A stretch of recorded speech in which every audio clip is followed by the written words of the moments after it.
How's everybody? Nice to see you. Thanks for coming today. I appreciate it very much, and I'm just delighted to be here. How many of you have never seen me before? This is your first time. Wow, everybody. I keep thinking I'm famous, but I guess, you know, that settles that. Anyway, nice to see you. I've got some interesting ideas to share with you. If you're ready, say I'm ready. And if you'll take some good notes, I got some lists for you to make that you can take home with you and ponder at later times. Some of the things I want to share with you.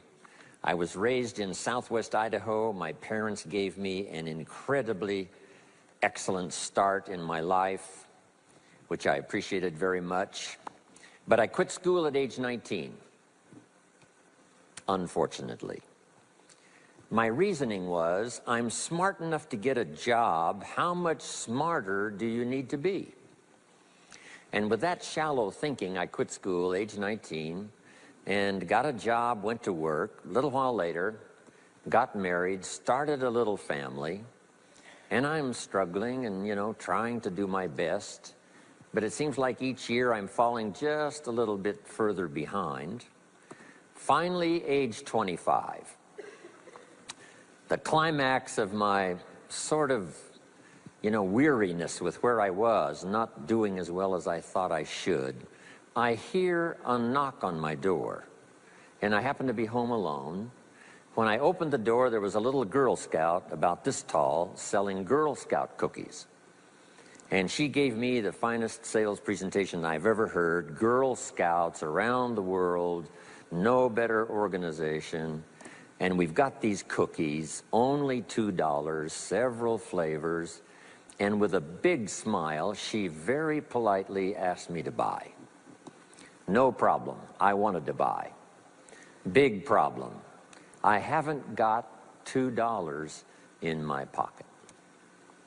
Now, I'm a grown man, I live in America, I've been to 1 year of college, I'm married, I've got a family, and I don't have $2 in my pocket. And I didn't want to tell her that. So I did what I thought was next best. I lied to her. I said, hey, look, I've already bought lots of Girl Scout cookies. I've still got plenty in the house that we haven't eaten yet. And she said, oh, that's wonderful. Thank you very much. And she leaves.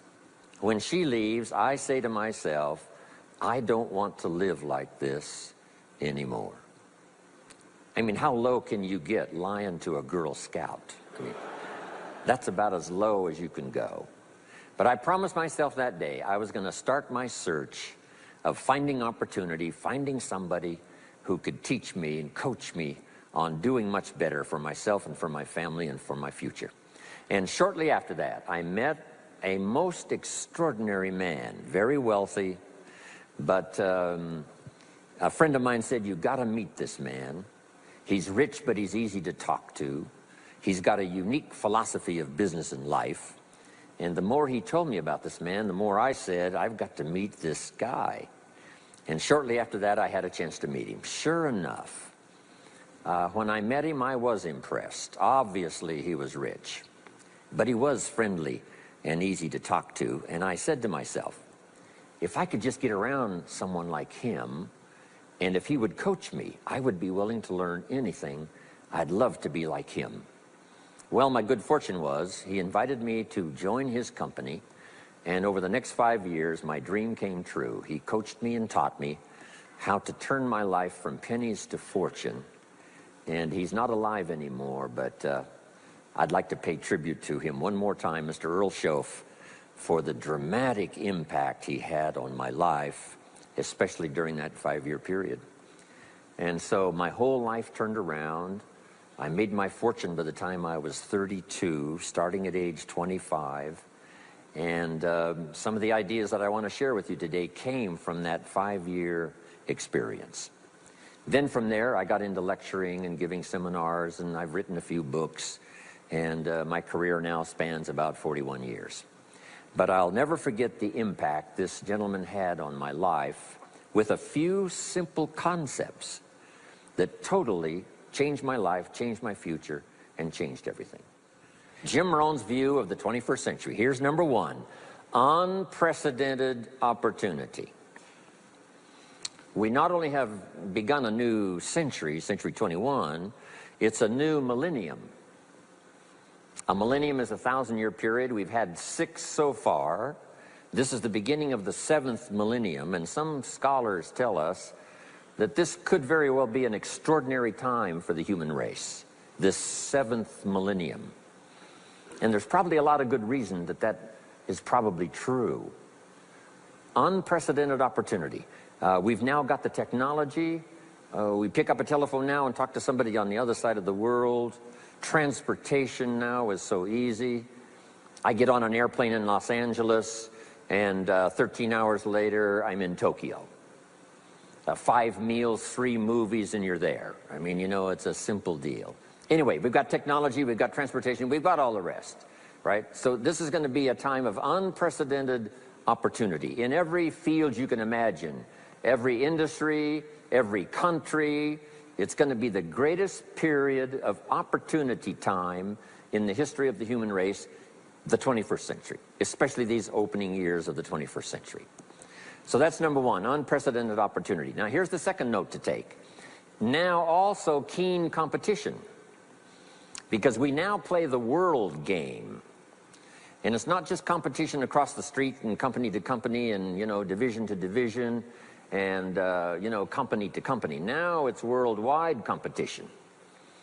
A job now becomes available. Does it go to someone in Minnesota or someone in India? Worldwide competition.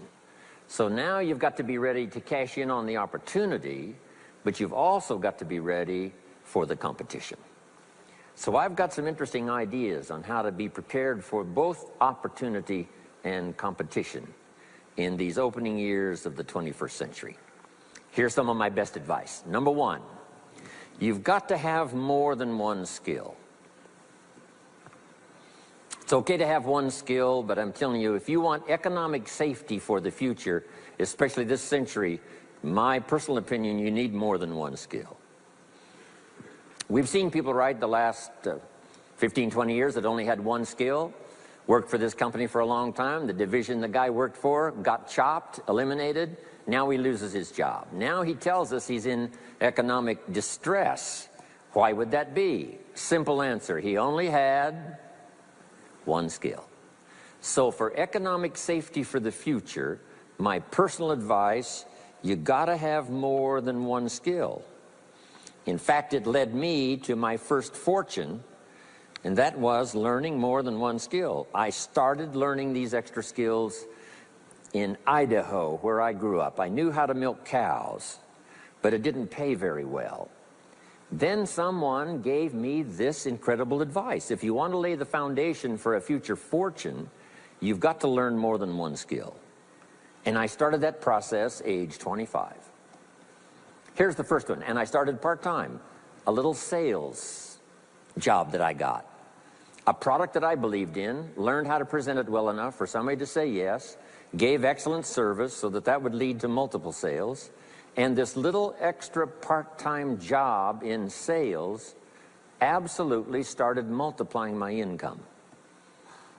From milking cows, now I've got this ability now to start getting customers, keep them serviced, and make some money in this extra skill. So now I've got 2 skills, milking cows and finding customers. Here's the next skill I learned, just to give you a quick list. Next was finding good people. If you've got a little enterprise going and you need some people, you have to just go look for them. And when I learned this skill, finding good people for my little enterprise, I couldn't believe how it drastically changed my income. My income now starts to multiply, not just increase. So now I've got what? 3 skills: milking cows, getting customers, finding good people. I'm on my way. Here's the next one that paid me big money, in case you're interested, and that's organizing. Organizing simply means getting people to work together. Big challenge, but if you learn this skill, getting people to work together, they pay extraordinary money. Here's the next one that really increased my income substantially, and that's promotion and recognition. Rewarding people for small steps of progress. I mastered this one.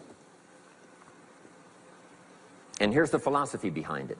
Be so busy giving other people recognition you really don't need it for yourself. I mastered this.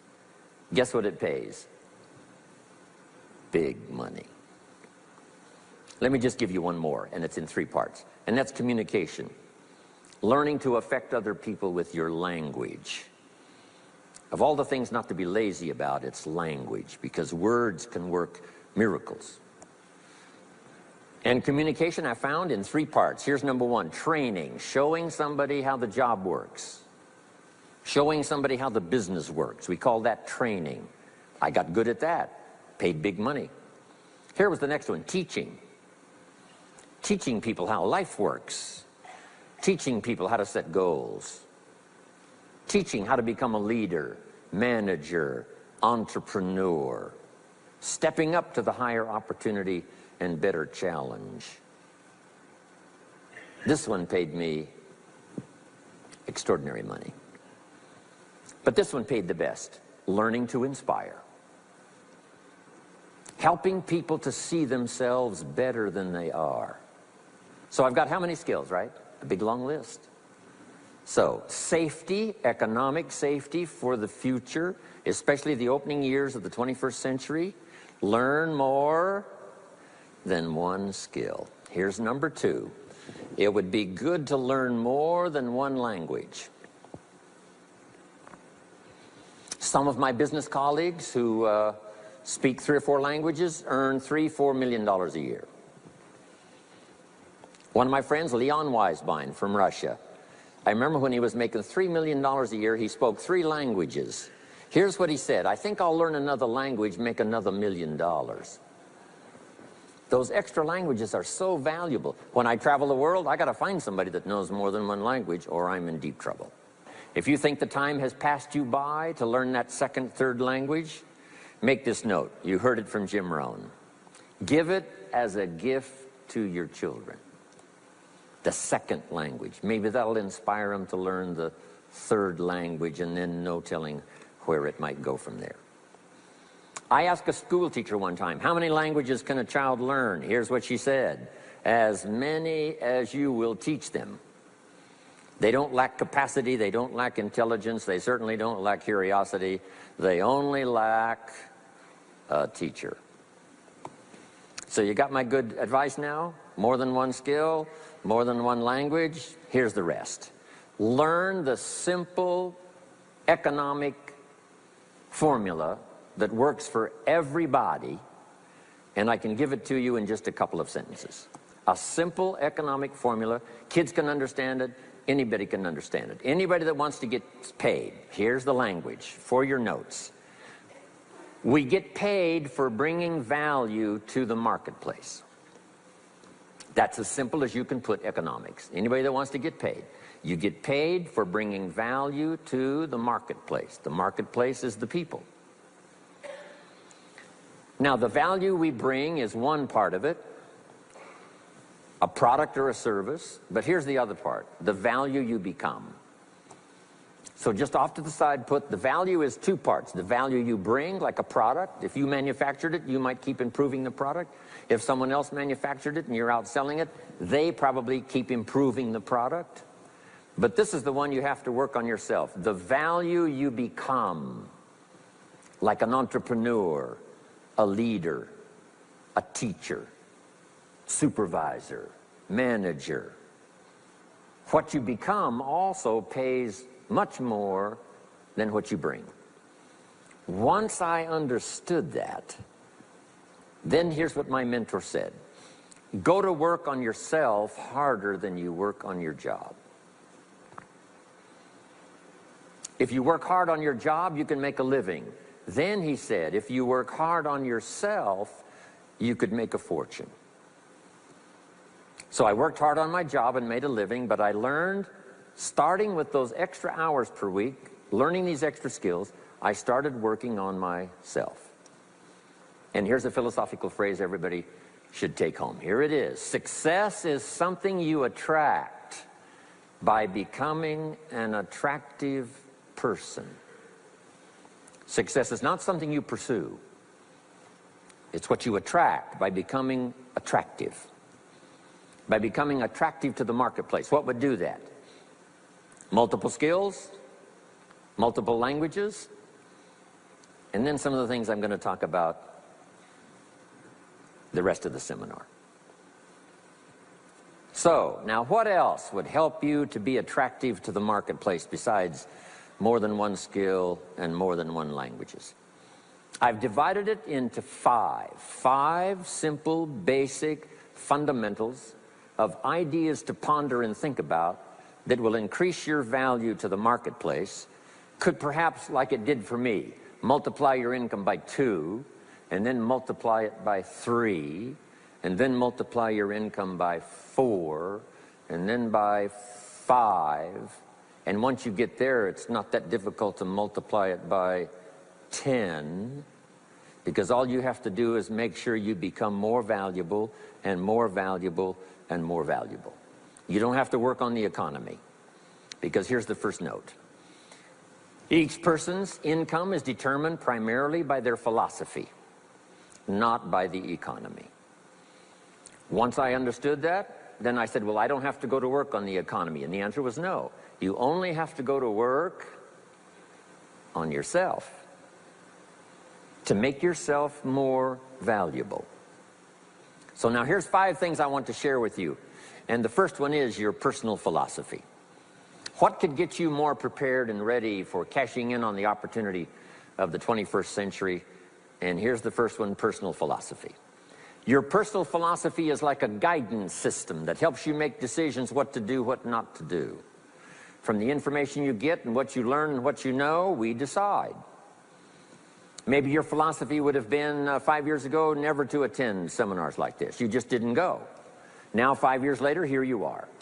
Something happened along the way to change your mindset, saying, hey, for the money and the time, if I just get one good idea and walk away, it certainly is worth the money and the time. So now that little amendment in your philosophy, you now say, I'm going to regularly go, because it doesn't take but a few ideas to make a great difference in your income, personal life, social life, and all the rest.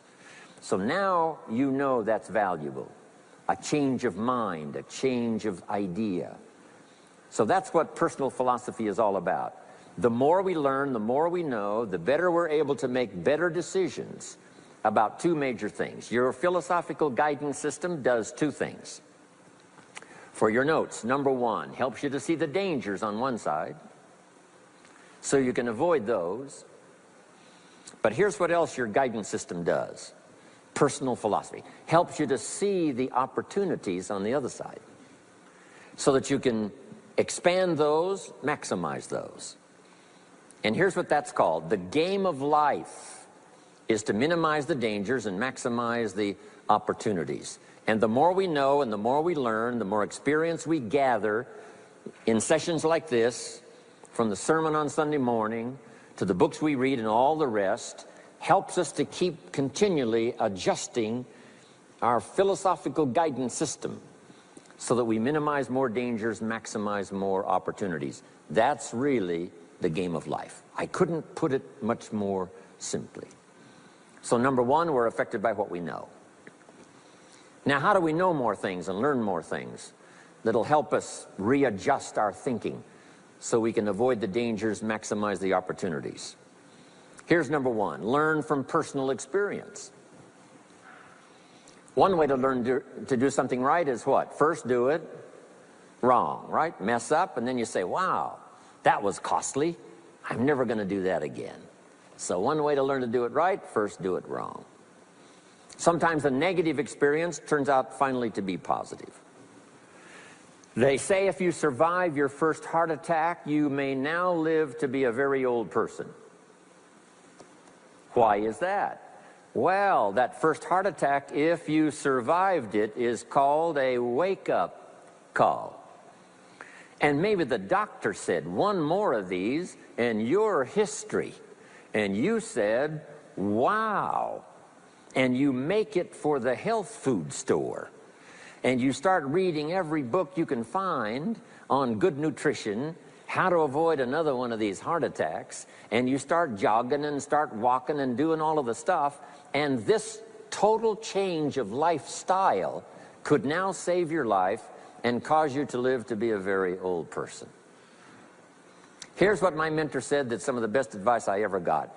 He said, Mr. Rohn, if you will change, everything will change for you. If you'll start making personal changes, your income will change, your health will change, your future will change, everything will change, if you're willing to start making the changes. So sometimes a negative experience now causes us to really make a sudden shift in our philosophical guidance system that says, hey, I'm never going to let this happen to me again. Fantastic. Now here's the next way to learn, and that is to learn from other people's experiences, whether they are negative or positive. It's too bad failures don't give seminars like this. Wouldn't that be good information? Now, we don't want to pay them, so they don't lecture, but their information would be valuable. If you know a guy that's messed up his life for 40 years, you have to say, John, would you spend a day with me? And I will bring my notebook and take good notes. A good-looking guy like you, beautiful family, every reason to do well, threw it all away. Teach me how for the last 40 years you messed it all up. And he tells you, and you take good notes. Learning from the negative side of someone's experience. If somebody tells me these eggs are rotten, I'm not going to make an omelet and try it, right? I'm just going to take their advice and their know-how. So, learn number one from your own experiences, learn number two from other people's experiences. And my mentor taught me to always keep a journal. Here's what he said, don't trust your memory. If you want to live a dynamic life, multiplying your income, multiplying your future, be a good student. If a good idea comes your way, write it down, then ponder it, then perhaps go do it. Okay. Now, your philosophy comes from what you learn, comes from what you know, comes from other people's experiences. 3 ways now to learn from other people. Here's number one, learn from what you see. One of the great watchwords of these early years of the 21st century, pay attention. If you just watch, you can pick up clues. Success leaves clues. And if you'll be a better observer of the winners and the losers, those that are doing well and those that are falling behind, and just take mental notes and good notes and say, I'm going to adjust what I'm doing based on what I see. Here's number two. We learn so much from other people based on what we hear. Here's good advice on that. Be a selective listener. Listen to voices of value that have experience, ideas, reputation, something valuable to share. Now here's number three. Read all the books. Now there's millions of books, so you can't read all the books. But make this note. Read all the books you need to read to make you as wealthy as you want to be, as healthy as you want to be, as prosperous, as productive, as unique a human being as you want to be. Read all of those books. Don't leave those books go unread. My mentor got me started on my library when I was 25. I got one of the best.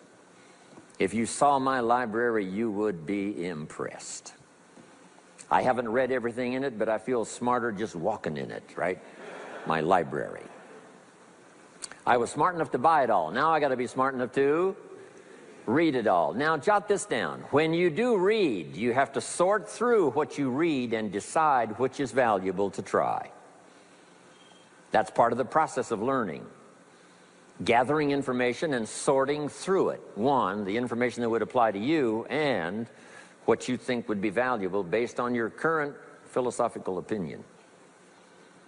So read all the books. Our lives are greatly affected by what we learn and what we know. Now here's number two of these very basic 5 things I want to share with you. First, your personal philosophy. Here's number two, your attitude. First, we're affected by what we know. When I talk to the kids in high school classes, college classes, that's the first thing I tell them. Get the information while you're here. Right? Nothing worse than being stupid when you get out of school. So get the information. Being broke is bad, but Being stupid is what's really bad. And what's really, really bad is being broke and stupid. Nothing much worse than that, unless you're sick. Right? Sick, broke, and stupid. That's about as far as you can fall unless you're ugly, right? But surely that would be the ultimate, right? The ultimate negative life. Ugly, sick, broke, and stupid. So learn all you can. We're affected by what we know, so get the information. Don't be lazy in learning. Don't be lazy in going through the books, building your library, coming to classes like this consistently. Some of them will be so dramatic, your life will never be the same. Maybe this is one of those today. Next, we're affected by how we feel, attitude. This is the emotional part. We need the intellectual part to set sail. So as the winds blow, we can still get where we want to go. Redefine, keep strengthening our psychological and philosophical guidance system. But now we're also affected by the emotions. That's the power. And jot these notes down as I hurry along now. 4 things to consider on attitude and how you feel. Here's number 1. It's how you feel about the past. It's important to make the past useful. Past experience, even past losses, past failures, as well as successes. To review it and go back over it, see where you went wrong, correct that, invest that now in the future. Don't live in the past, and don't carry the past around like a burden, but simply use your past as one of your mentors to help refine mistakes, make some changes that you can invest now in the future. Here's the second attitude. It's how you feel about the future. We look back for experience. But number 2, we look forward for inspiration. Now, where does the inspiration come from? Looking forward. Here it is, learning to set goals. Number 1, decide what you want. Takes more than 5 minutes. Take some time and decide what you want. Where do you want to go? What do you want to do the next 10 years, 20 years? What would you like to become? How many skills would you like to learn? What are the books you want to read? How about the people you want to meet? The cities you want to visit? Experiences you'd like to have over this next period of time? Start thinking about all of that. Here's the next key. Write it all down. Building a life is like building a house. You wouldn't start building the house until you had it finished.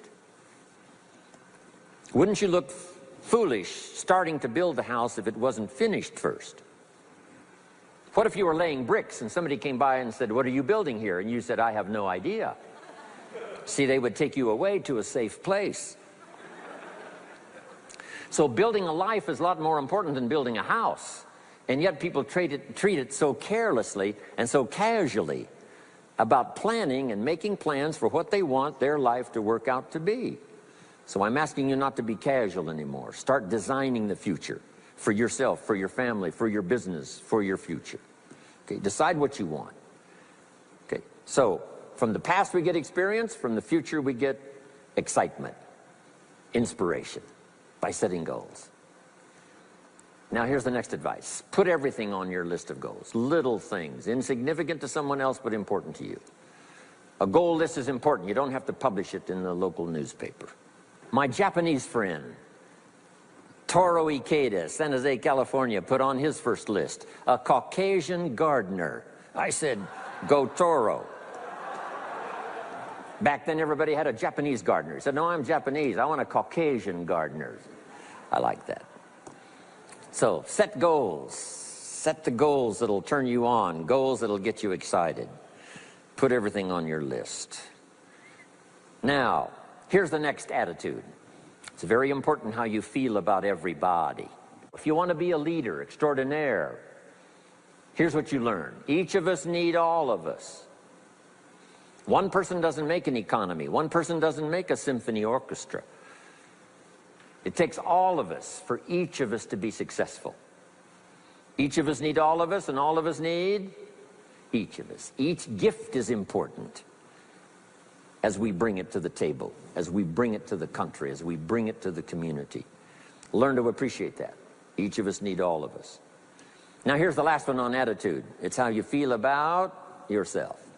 Nothing more powerful than self-confidence to start multiplying your income by 2, by 3, by 5, by 10. And where does that come from? Make the note. It comes from self-esteem. Doing the things you know you should do, and at the end of the day, your self-esteem is soaring and high. You've met the people you said you'd meet. You made the calls you said you would make. You did the things that you required of yourself to do.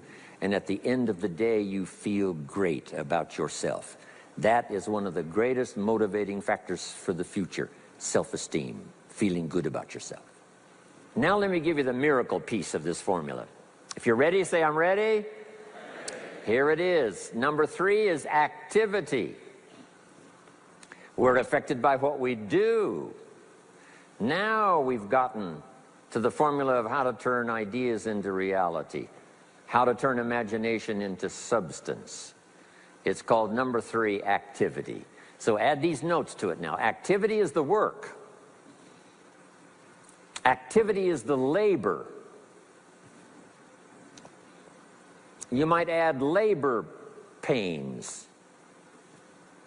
I'm short on personal experience here, but the mothers in the room would tell us that we know what that's all about, labor pains. Why would an upcoming potential mother be willing to put herself through maybe a rather painful experience? She said, that's an easy answer, and it's for your notes. It produces new life. Why wouldn't she put herself to the labor? Now comes the miracle of new life. And whether it's new career life or new business life or new friendship life or new married life or new life of any kind, it has to come from the work. It comes from the labor. In fact, labor was so important. Here was the original formula for labor. If you have forgotten it, remind yourself. For your notes, 6 days of labor and what? 1 day of rest. Now, it's important not to get those numbers mixed up. Why is that? Here's why. Why not 5-2? I don't know. Maybe 5 and 2 would be okay. If God would have thought of 5 and 2, he might have made it 5 and 2. Right? You can't think of everything when you're putting one of these together. But maybe one of the reasons for 6-1, jot this down now. If you rest too long, the weeds take the garden. Not to think so is naive. As soon as you've planted, the busy bugs and the noxious weeds are out to take it. So you can't linger too long in the rest mode. You've got to go back to work. 6 days of work, then rest and spirituality and friendship and change of pace.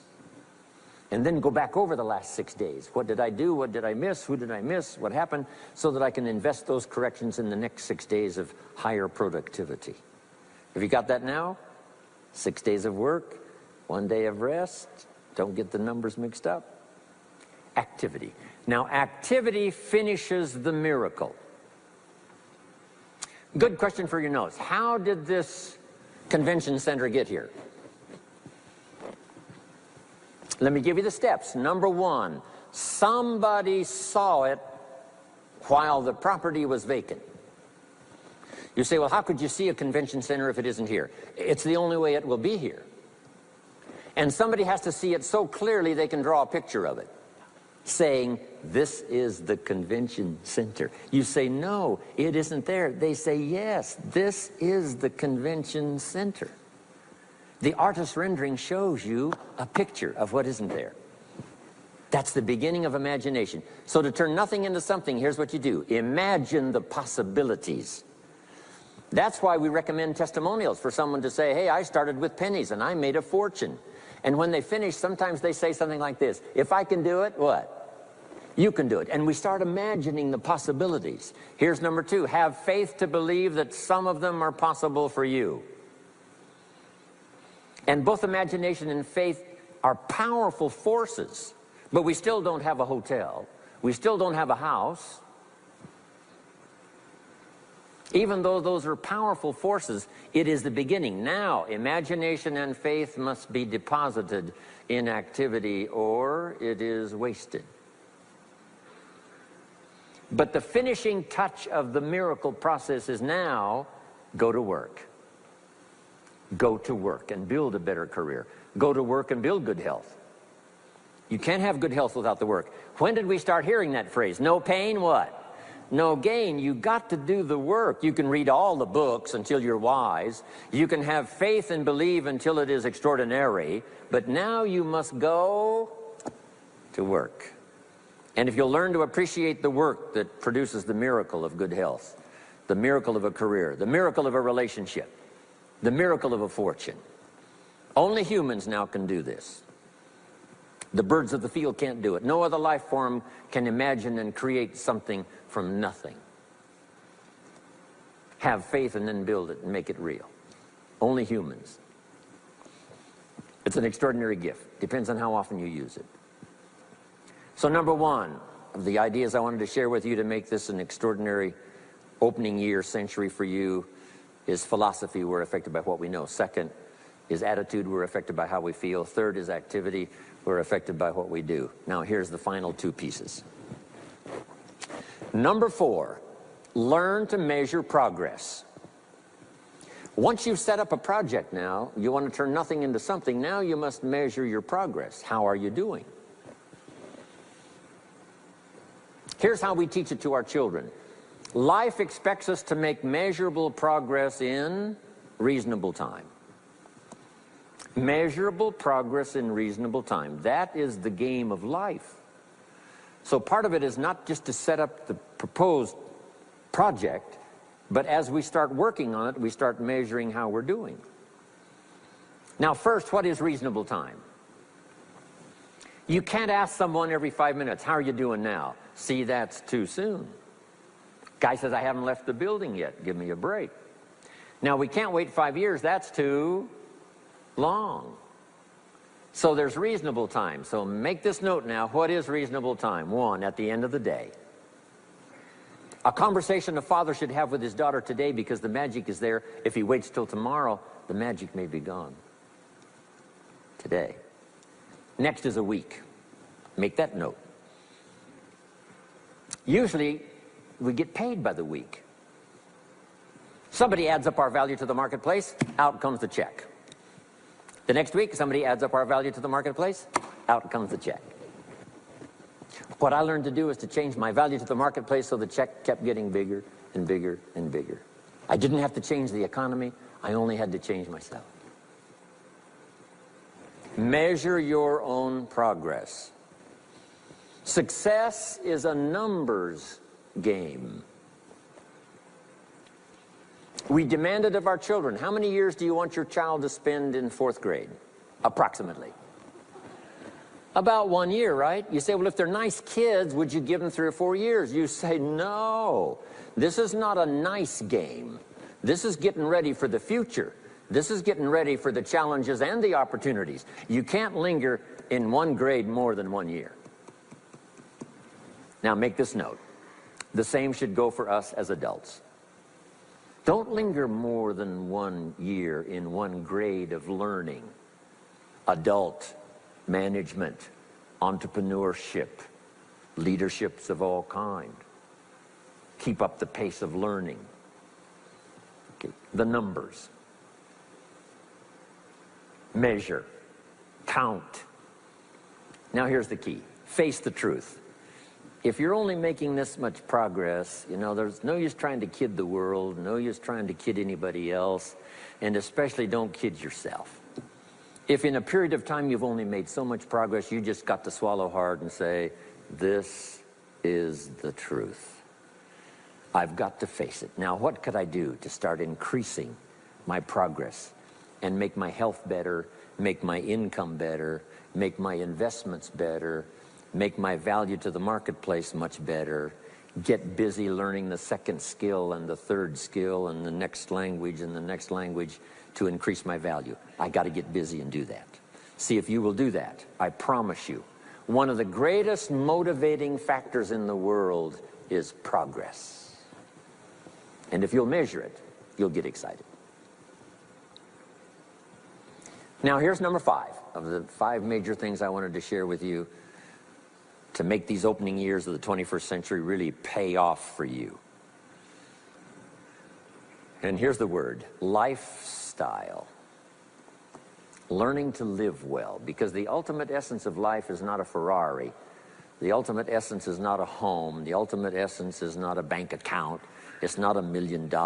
It's not a fortune. Here it is. The ultimate essence of life is learning to live a good life. That's the key. Whether you have modest resources or whether you have mega millions, either way, the real key is learning to live a good life.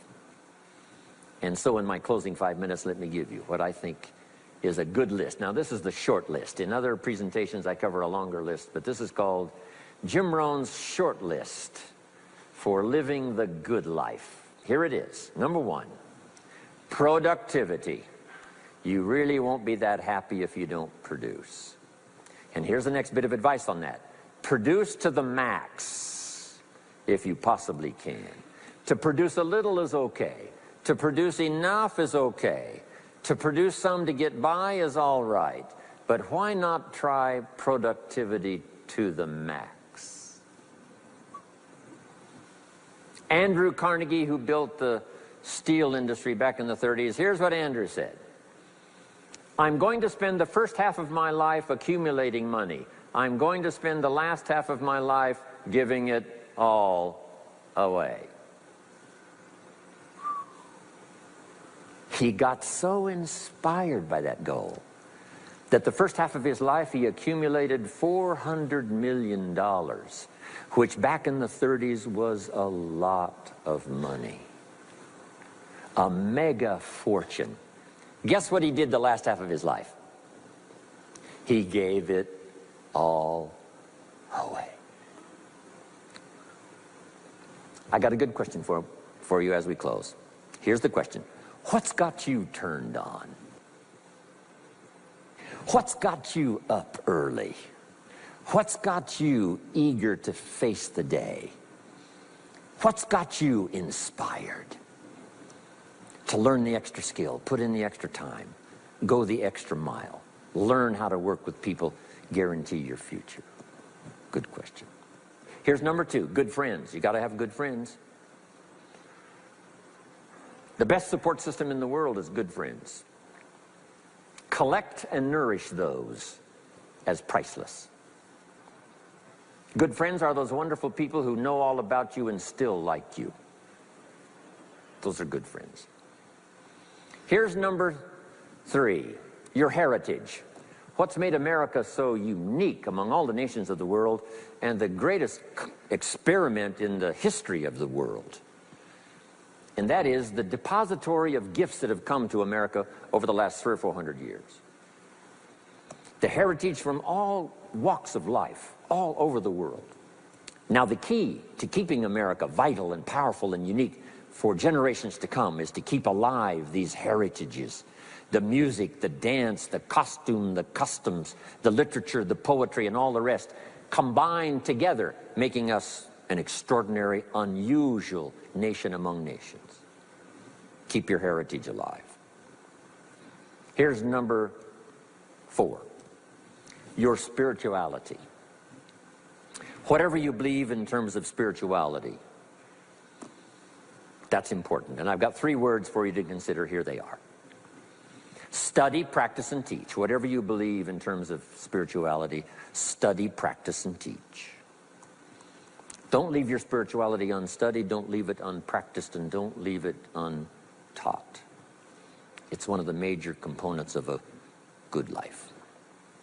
And now to close for your notes. Take special care of the inner circle. Family, close friends. Nourish them, they will nourish you. Inspire them, they will inspire you.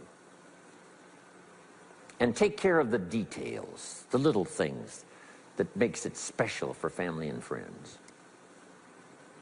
When my father was still alive after my mother died, my father lived about another 7, 8 years. When I used to travel, I would try to call him while he was having breakfast with the farmers, southwest Idaho.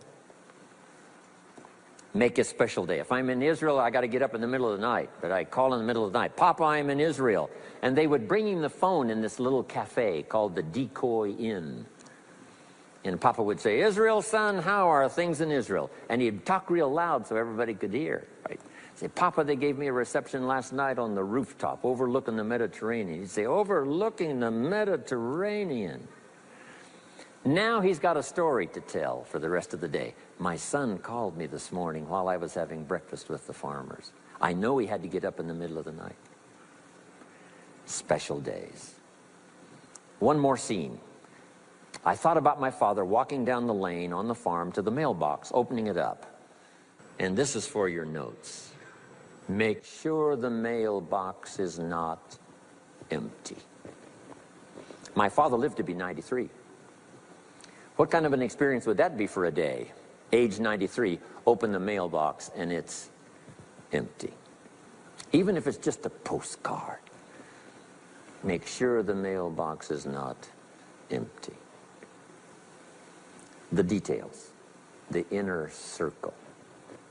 And now here's the last. Maybe, just maybe, some of the things I've shared with you have been seeds that have fallen on your consciousness at the right time. And then if it turns into something valuable for you in the future, that will be well worth my coming, being away from my grandchildren and my children for a little while, to come and deposit the best of my experience with all of you today. Thank you very much. God bless.